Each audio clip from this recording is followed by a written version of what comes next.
মনে রাখবেন, আব্বাস সিদ্দিকী যদি কখনো কাউকে কিছু বলে, অনেক দিন ধরে অনেক কিছু তার বিষয়ে সহ্য করে দেখে দেখে দেখে কোরআন হাদিসে মিলিয়ে মিলিয়ে, আমারও তো কিছু লোক আছে রে বাবা জানাশোনা, মৌলানা মুফতি টুফতি আছে তো নাকি?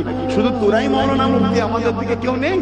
হ্যাঁ, তাদের সঙ্গে যোগাযোগ করে আর করে খোঁজ খবর নিয়ে তারপরে একটা স্ট্যাম্প দেওয়া হয়, যা তোকে দিয়ে দিলাম। আপনি জান্নাত বলেন, ওকে একটা জাহান্নামের কুকুর মনে করিয়া তুই ওই কথা বুঝে আসছে তুমি কি? হ্যাঁ, কিন্তু মনে রাখবেন নিজের জন্য নয়। কেন? মান আহাব্বা লিল্লাহ ওয়া আবগাদা লিল্লাহ ওয়া আতা লিল্লাহ ওয়া মানা লিল্লাহ ফাকাদ ইসতাকমাল ঈমান।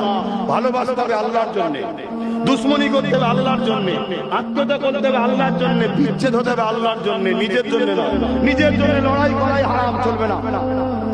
আল্লাহর জন্য লড়াই করা বড় চলবে, যাই ওই লড়াইয়ে যদি আপনি মারা যান বেহিসাব জান্নাতি, আর বেঁচে গেলে কাজী। জোরে বলুন সুবহানাল্লাহ। কথা বুঝা আসছে ভাইরা?